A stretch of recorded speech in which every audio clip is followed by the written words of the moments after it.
Hey everyone, good morning. आज मैं आप लोगों के लिए लेके आई हूँ बहुत ही रिक्वेस्टेड वीडियो। बहुत दिन से रिक्वेस्ट आ रहा था हाउसिंग रेंट के बारे में। तो सिंगापुर में रेंट का प्राइस क्या है, कॉन्ट्रैक्ट कितने साल का है। तो मुझे थोड़ा टाइम लगा, लेकिन मैं लेके आई हूँ रियल एजेंट के साथ। तो इनसे मिलिए, ये हैं Rashid. Hello. Yes, hello. Hi, my name is Rashid. Good morning. Anyway, now we are sitting in one of the McDonald's restaurant in East Coast Park, which is located in the south of Singapore. It's between the airport and the city. And this is the popular beach in Singapore, which is the longest beach. It stretches about 20 kilometers from the east to the center. Okay, तो मेरा पहला question है, बहुत सारे लोग ये पूछते हैं कि अगर कोई रेंट रूम ले रहा है तो एजेंट का फीस क्या है। Okay, for the whole costing when engaging the real estate agent and or to until to get the unit by itself, basically these are the basic fees that the client should prepare themselves. Okay, which is 1 plus 1 plus 1, which means 1 month deposit, 1 month advance rental, and 1 month agency commission.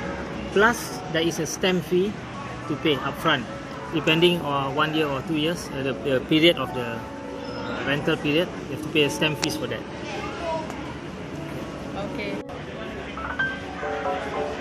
Okay, तो मेरा second question है, बहुत से लोग ये पूछते हैं कितने साल का कॉन्ट्रैक्ट होता है if people want to rent room. Okay. So contract it comes in usually is a 1 year or 2 year lease contract. 1 or 2 years? Yeah, 1 or 2 years. So the fee commonly the period is about 2 year lease. Okay, depending on the employment of the expatriate. Okay, how long they are being employed here. It may be longer. So in most cases, people will take 2 years unless they are not sure about their employment. Maybe it's just a temporary. Then they will take 1 year, 2 year. 2 year is good because you stably located at that location 2 years without worrying about shifting and something like that. Okay, if they want to cancel before 2 years? Okay, usually they have a diplomatic clause. Okay, if you take a 2 year contract, there is a diplomatic clause of 1 year, which means within that 1 year, you have to serve that 1 year. Okay, for you to break lease the 2 year contract. For diplomatic clause means for any reason your employer stop you working, or discontinue your service within that period or before it ends. So there is a letter where you can surface this letter to the owner so that they will not charge you a penalty. Or in other words, you can get all your deposit refunded because there's a valid clause here. Because your employment ends less than expected time.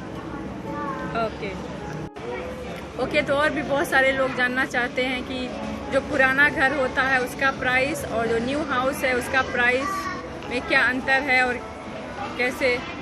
Okay, regarding about the pricing, okay,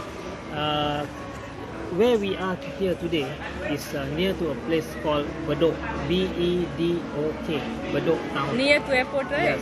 And driving is about 15 minutes to airport. Okay. Going towards the city is about 20 to 25 minutes drive. And in Singapore, wherever you are, there's public transport is very efficient. There's MRT, the train, there's buses, taxi, and even the Grab services or private hire vehicles. Okay, so getting around is not a problem at all here. Okay, we were mentioning about prices. Okay, so when we talk about 3-room flat, old or new, in HDB is a public housing, which is a government, which is a developer building public housing for the houses. And this is where most of the expats that come to Singapore, either they are alone with a friend, a couple, or with 1 kid, 2 kids. So these are the common units. They call it HDB, 3-room flat. The understanding of the word 3-room here means there's 2 bedrooms and 1 hall. That is why they call it 3 room. But in private properties like condominium, when they say 3 rooms, there is exactly physically there are 3 bedrooms there, and they do not call the hall. Okay? So the different term and understanding between HDB property, which is a government flat, and the private housing, the understanding is there's a fine difference on this. Okay, so when we talk about HDB 3-room flat, okay, so the prices are ranged between 2000 to 2003, about range. There are some slightly lower, and these are prices are not negotiated yet, but there is a slight negotiation tolerance there, where sometimes the owner willing to drop a price by a few $100s, but that is when we really want to take up the unit, then we'll negotiate for it, and then when it comes to an agreement, we put a deposit there and confirm the unit. Okay, the difference between old HDB flat and new flat is the prices. So the pricing also depends so much in the location. That means for those who are near the MRT station or near the bus interchange, they tend to be more on the premium side because they can directly take the buses or transport within walking distance.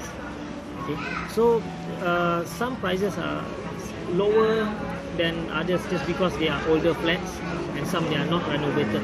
They are just very basic. So it depends on the type of renovation and location. Okay तो एक और बहुत सारा question आता है मेरे पास, बहुत सी friend email करती हैं या कमेंट करती हैं कि condominium, why people choose condominium? What's the difference HDB and condominium? Okay, HDB is a public housing. Okay, that means it's an open access. Anyone can access under the void decks or any location. Condominium is gated. Okay, it's gated. So there's a security post when entering or out. A visitor got to register themselves. There is no issue about security here. Singapore is a safe country, and there's a lot of public housing, and people are living peacefully here. There's no issue about security, but it's just a preference. Okay? It's just condominium. They have all the facilities within the compound, okay, like swimming pool, tennis court, gym, sauna, or steam or something like that. Some event hall.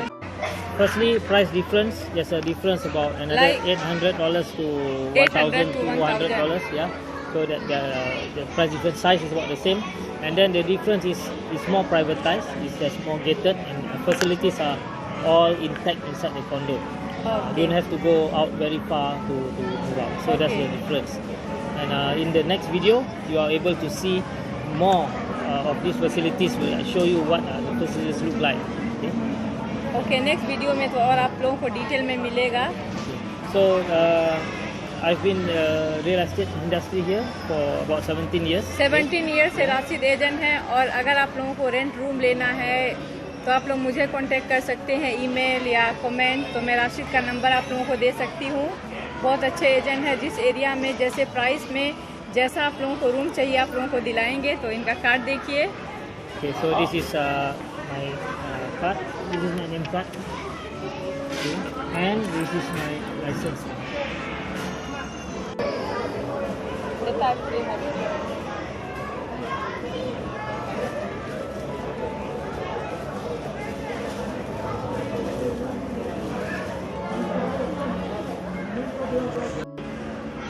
Okay, तो और भी बहुत से लोग worried होंगे कि यहाँ अगर हाउस लेना है तो कैसे एजेंट से मिलेंगे और कैसे घर खोजेंगे. तो राशिद बहुत ही अच्छे एजेंट हैं और आपको एक्सप्लेन करेंगे कि कैसे क्या क्या करना है. तो ये लीजिए. Yeah, first inform her that you are coming. Let me know when are the dates. I have to meet you first, okay? So that I can understand your needs, what you like, what you don't like. So when I have all these details, I am able to find or tailor to your needs, to get the right housing according to what you like and what you don't. Okay. So when we do this cold calling, we try to arrange some houses that fits into your condition. The next thing, we have the schedule. So I will bring you in a car.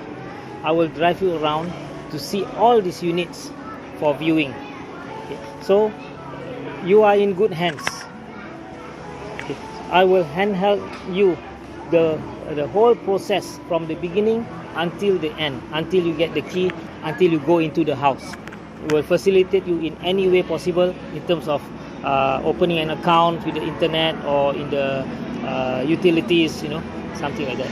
So not to worry, we are working in a team and you are in good hands in Singapore, and we look forward to welcome you to come to Singapore. Thank you, Rashid. तो अब मैं आप लोगों को मिलाती हूँ house owner से। मेरी aunty हैं जो रूम रेंट पे देती हैं, तो आंटी बताएंगी कि 1 रूम का प्राइस कितना है और आंटी रूम क्यों रेंट देती हैं। आप बात पूछ रही हैं कि मैं रूम रेंट क्यों देती हूँ। हाँ। मैं रूम रेंट इसलिए देती हूँ कि क्योंकि मेरा घर 4 कमरे का फ्लैट है। हम लोग रहने वाले 4 लोग हैं। एक रूम में मेरा बड़ा वाला बेटा रहता है, दूसरे रूम में दूसरा रहता है, मेरा रूम एक एलिमेंट्री रहता है, एक रूम में हम लोग रहते हैं। हाँ, जो है सब लोग काम पे रहते हैं, मैं घर में अकेली रहती हूँ। इसलिए देती हूँ कि ताकि कोई रहेगा तो हमको भी जैसे कंपनी मिल जाएगी, आता जाता है, कोई बात करते हैं जैसे वो रहता है, इसलिए मैं देती हूँ। और रह गया, और ये भी जानना है लोगों को कि अगर कोई रूम में रह रहा कुकिंग करता है तो क्या उसका प्राइस डिफरेंट होता है? हाँ, डिफरेंट रहता है इसलिए क्योंकि यहाँ जैसे जो कुकिंग करते हैं तो किचन भी यूज़ करते हैं, फ्रिज यूज़ करते हैं, गैस यूज़ करते हैं। तो जैसे नॉर्मल जो रेंटल देते हैं 700 to 750 देते हैं कॉमन रूम। अगर कोई कुकिंग करता है तो $100 to $80 एक्स्ट्रा चार्ज करते हैं, क्योंकि उसमें सब कुछ इंक्लूडेड रहता है, बिजली का बिल, पानी का बिल, गैस का जो कुछ भी है सब उसी रेंटल में ही आ जाता है, ओनर देता है।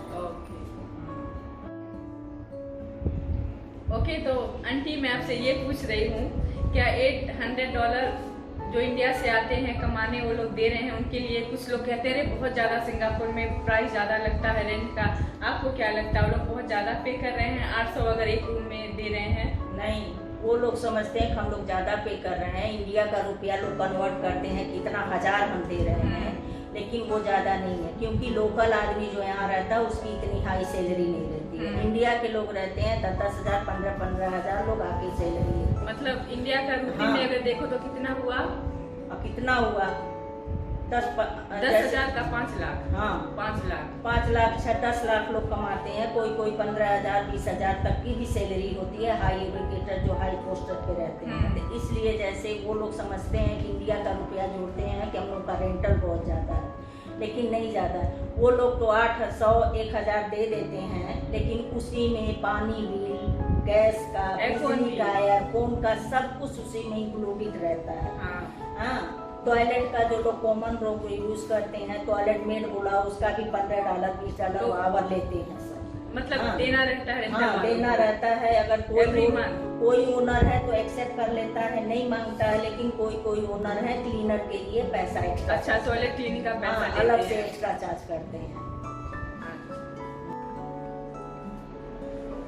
ओके, तो अब मेरा एक और सवाल है आंटी, बहुत से लोग कमेंट करते हैं मेरे वीडियो पे कि अगर जैसे 800 या 700 ये सब जगह का सेम प्राइस है या अलग अलग जगह का अलग प्राइस है? नहीं, अलग अलग एरिया का अलग अलग प्राइस है। जैसे टाउन एरिया जैसे अचर रोड होगा, कॉमन रूम कोई लेगा SDB का तो कम से कम 1,000 to 1,003 लगेगा। 1,000। हाँ, 1,000 1200 1300 तक भी डॉलर लग जाएगा, क्योंकि वो 1 रूम का, क्योंकि वो जगह महंगा है। जिसका घर है वो रेंटल वो सब कुछ महंगा देता है, इसलिए उसका प्राइस डिफरेंट है। जैसे अभी वुडलैंड चला गया, कोई जुरूम चला गया, उधर घर सस्ता मिलता है। एयरपोर्ट से जो बहुत दूर है, वो एयरपोर्ट से सिटी से बहुत दूर है, उसका प्राइस डिफरेंट है। जो एयरपोर्ट के करीब है या मेट्रो के करीब है, इंटरचेंज के करीब है, उसका प्राइस डिफरेंट है। उसको जैसे अलग एरिया का अलग प्राइस है। जैसे डिपेंड करता है कि उसका फ्लैट कितना सस्ता है, कितना महंगा है, पुराना एरिया है कि नया एरिया है। अच्छा, तो ये भी एक सवाल है, अगर जैसे किसी का 3 रूम का घर है, 4 रूम 5 रूम एग्जीक्यूटिव, तो उसका प्राइस भी उस हिसाब से रूम का होता है? हाँ, रूम का जैसे कॉमन रूम आदमी देता है, सिटी में अगर है जैसे 4 रूम का घर है तो उसका जैसे डिफरेंट प्राइस है। पुराना घर जो है, पुराने घर का प्राइस डिफरेंट होता है, नया घर का जो है उसका प्राइस डिफरेंट रहता है। जैसे एरिया वाइज है, जैसे जो सिटी में है उसका डिफरेंट प्राइस होता है, जो बहुत दूर है शहर से उसका प्राइस डिफरेंट होता है। जैसे अभी मेरा घर है, मेरा एयरपोर्ट के करीब है, तो मेरे घर का प्राइस कम से कम 800 से स्टार्ट होता है 1000 तक। Common room, no cooking nothing, only खाली रहने के लिए। शेयरिंग रूम है तो शेयरिंग रूम का 850 से 900, क्योंकि एक रूम में 2 लोग रहते हैं तो उसका प्राइस थोड़ा। नो कुकिंग, सिर्फ रहने के लिए। लॉन्ड्री 1 वीक 1 टाइम सिर्फ मशीन यूज कर सकते हैं। हाँ, उससे ज्यादा कुछ नहीं है।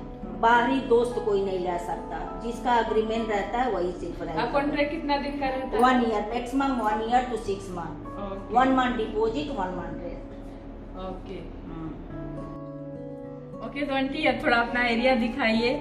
एरिया मेरा ये है कि देखो, नीचे बच्चों के लिए प्लेग्राउंड है, एक्सरसाइज के लिए फिटनेस पार्क है, जॉगिंग के लिए है, बैठने के लिए, रेस्टिंग करने के लिए है, नज़दीक में इमारती है, सब कुछ है। एरिया वाइज हेल्थी बनाया है, ग्रीन पार्क है, तो उसका भी वो होता है। जैसे एरिया वाइज इसीलिए रेंटल जैसे थोड़ा प्राइस डिफरेंट होता है। प्राइस डिफरेंट रहता है। Okay okay. तो मेरा एक और सवाल है, बहुत सारे लोग ये जानना चाहते हैं कि रेंटल के जहाँ लोग रहते हैं, मतलब रेंटल हाउस में, वो लोग टीवी यूज कर सकते हैं, फ्रिज, वॉशिंग मशीन को यूज कर सकते हैं, पता है ये सब, बैठ के आप ओनर के साथ टीवी देख सकते हैं? नहीं, अगर उनके कमरे में है तो अपने कमरे में टीवी यूज कर सकते हैं, लेकिन जैसे ओनर के साथ हॉल में बैठ के फैमिली के साथ नहीं बैठ सकते, क्योंकि उनका सिर्फ अग्रीमेंट उनको कमरे तक है। Okay. How about fridge? Fridge में अगर पानी वगैरह रखना है तो रख सकते हैं, ठंडा पानी लेना है, अगर फ्रूट वगैरह है तो फ्रिज में रख सकते हैं। और कुछ नहीं? उसके अलावा कुकिंग नहीं अलाउड है, तो इसलिए नहीं रख सकते। अगर कुकिंग करना एक्स्ट्रा पैसा? हाँ, तो एक्स्ट्रा पैसा देना है। अगर कुकिंग करेंगे तो फ्रिज यूज करना पड़ेगा, क्योंकि अगर उनका सामान है तो रखेंगे ली उसमें फ्रिज में, इसलिए अलाउड है। लेकिन अगर कुकिंग नहीं अलाउड है तो फ्रिज में से सिर्फ पानी वगैरह ले सकते हैं, फ्रूट वगैरह अगर वो भी अगर हम अग्री हैं तब वो रख सकते हैं। ओनर के ऊपर? ओनर के ऊपर। अगर ओनर अग्री है तो रख सकते हैं, अगर ओनर अग्री नहीं है तो नहीं रख सकते।